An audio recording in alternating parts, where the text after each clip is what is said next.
La pregunta que algunos hacen es, ¿Dios es persona? Es una pregunta, digámoslo así, como capciosa, ¿no? Se llama aquella pregunta que es como para provocar discusión, ¿no? Porque, bueno, vamos a hablarlo aquí entre los tres, a ver a qué conclusión llegamos con esto de si Dios es persona o no. La respuesta, algunos dirán, no, Dios es espíritu, Dios no es persona, porque Dios no es hombre. Y ahí entramos ya a una definición de lo que es persona para algunos. Pero una vez más, las palabras tienen múltiples significados. Hablemos de eso de la personalidad de Dios, hermano John Freddy. Bueno, entonces es Dios persona. Eh, lo primero que se viene a la mente de las personas, Uh -huh. valga la redundancia, es que si estamos pensando en Dios como un ser humano, como un Sí. hombre, ¿no?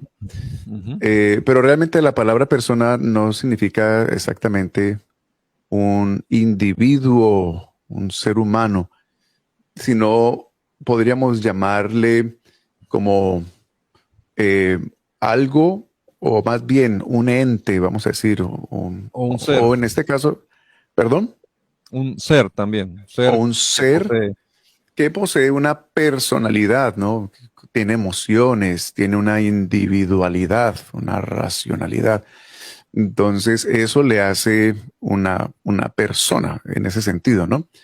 Entonces, en ese caso, pues podríamos hablar en primer lugar de que Dios posee una individualidad en el sentido de que Él tiene una voluntad eh, y esa voluntad es propia, ¿no? De Él. En otras palabras, Dios no es un ser formado como por múltiples corrientes que a la final se concentran en un solo lugar y de ahí se toman decisiones o Dios toma decisiones eh, democráticas, digámoslo así, ¿no? Pidiendo votos para ver qué decisiones va a tomar, sino que Dios es individual en sus decisiones, en sus propósitos, en sus proyectos, en su creación, en todo lo que Él hace.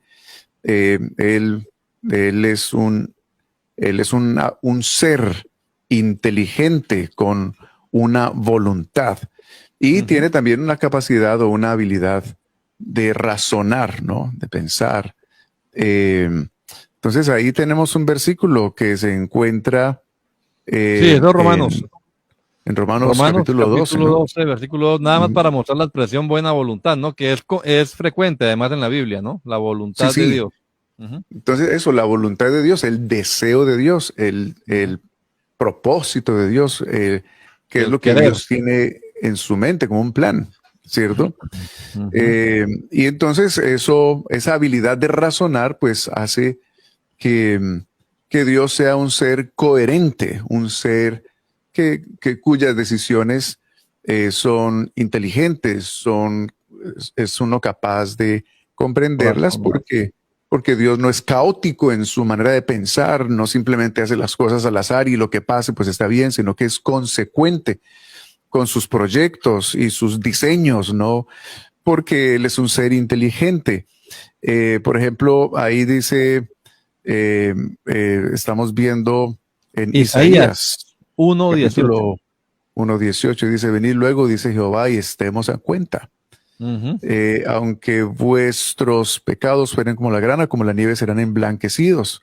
Aunque sean rojos como el carmesí, vendrán a ser como blanca lana. Es decir, ahí estamos teniendo la invitación de parte de Dios a que razonemos, a que nos sentemos. Hagamos cuenta, Un sí. cuadro, ¿no?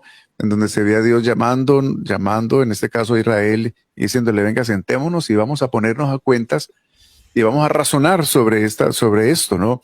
Eh, la Biblia dice por ahí en Romanos 11:33, oh profundidad de las riquezas y de la sabiduría de Dios, cuán inmutables son sus juicios. Así es que dice, eh, e inescrutables sus caminos. verso 34, porque ¿quién entendió la mente del Señor o quién fue su consejero o quién le dio a él primero? Verso 35, para que fuese recompensado. Porque de él y para él, porque de él y por él y para él son todas las cosas, a él se le gloria por los siglos.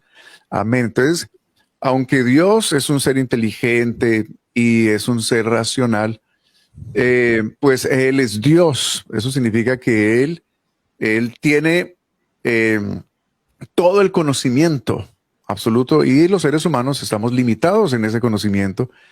Por lo tanto, hay cosas que nosotros dentro de del raciocinio divino, vamos a decirlo, dentro del plan de Dios, pues nosotros no podemos comprender con nuestra capacidad limitada, pero eso no hace a Dios un ser irracional, no, sino que simplemente por nuestra limitación nosotros no comprendemos eso. Sí, Y Dios también es permítame, un ser emocional. En otras palabras, Él permítame, es un don ser, Freddy, sí, permítame antes de pasar a esto de las emociones, que también colocar un ejemplo aquí de la misma ciencia, digámoslo, que estudia lo del cerebro, ¿no? La neurociencia, ¿no? Que ellos dicen, se ha comprobado, pues aquí en Estados Unidos, por ejemplo, no sabía yo, pero ya me explicaron, no le alquilan carros a personas menores de 25 años, porque precisamente las personas, los seres humanos, los muchachos, hasta los 25 años, según esta ciencia, no han...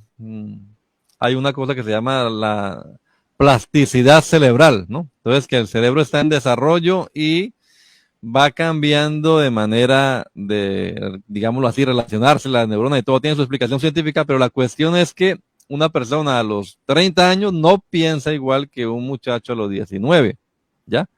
Entonces, alquilarle un carro a un muchacho a los 19, resulta que este muchacho reacciona distinto a como reaccionaría un hombre a los 30 años. Entonces, no sé si ustedes sabían, pero acá no alquilan carros a menores de 25 años por esas razones. Entonces, estaba pensando en lo que estaba diciendo John Frey.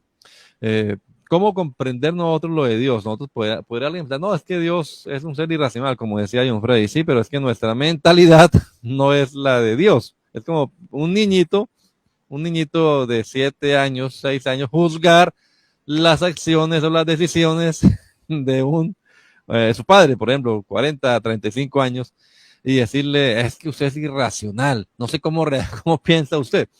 Pues claro, hay una diferencia abismal entre la manera, entre lo que pueda comprender, ¿no? Comprender un niñito a como comprende un hombre maduro, digámoslo así. Pensémoslo de esa manera para entender la forma en la que yo puedo racionalizar las cosas y será comparable a como Dios razona. Pues obviamente que nuestro Dios es, como hemos hablado de las perfecciones divinas, ¿no?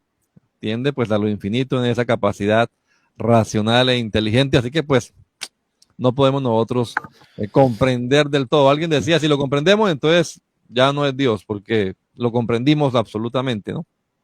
sí, no, y a eso también se le suma el hecho de que el ser humano es un ser con una naturaleza pecaminosa, carnal, que eso Aparte. es lo que heredamos de la caída. Entonces la Biblia dice que el hombre en ese estado natural no percibe las cosas que son del Espíritu de Dios porque para él son locura, sino que se tienen que discernir espiritualmente. Entonces, hay cosas de Dios que realmente uno no las va a poder entender hasta que uno no se detiene y entiende el Evangelio y se entrega al Señor y por el Espíritu de Dios uno puede comprender Amén. Ujú. grandes misterios. Por eso Sí, dice la palabra del Señor, el apóstol Pablo dice para en 1 Corintios capítulo 2, hablando de que de, de las cosas secretas que han sido reveladas por el Espíritu en estos tiempos y que nos permiten a nosotros eh, tener ese sentido espiritual y tener ese raciocinio que nos lleva a comprender a cabalidad grandes aspectos dentro del propósito de Dios que uno no se podrían comprender de ninguna otra manera. Y la Biblia claro. dice que en ese sentido tenemos la mente de Cristo, ¿no? Sí, Entonces, entregarse a Jesucristo, entregarle la vida al Señor también significa no solamente ser salvo, ser perdonado, sino también entrar a un universo, a un océano entero del conocimiento, de la sabiduría, de la grandeza de Dios, que no se puede adquirir de manera, de otra manera, ni en un antro académico o por mucho leer libros, sino por el Espíritu de Dios en el creyente. Sí, estaba pensando en esto de que algunos dicen, yo hablaba con un señor que me decía, bueno, yo leo los mensajes que usted me manda, pero para mí es como leer ruso, o sea, hablando de que no comprende, ¿no? Que no comprende. Y la Biblia dice, Pablo ahí mismo donde está citando John Freddy, dice que el hombre natural no percibe las cosas que son del espíritu, ¿verdad? Entonces, sí, en esto del raciocinio, pues una cosa es la manera de pensar, de razonar de un ser humano en su estado natural, como dice John Freddy, consecuencia, pues por el pecado, y otra, ¿cómo vamos nosotros a juzgar la manera de pensar de Dios, no? Pero indudablemente que tiene lógica el comportamiento divino, lo que Dios hace, todo lo hace pues pensado, dice el hermano John Freddy, es un ser inteligente, es un ser sabio, esa es la fuente de la sabiduría, en fin, entonces son cualidades o son atributos que podemos definir también como personales, ¿no?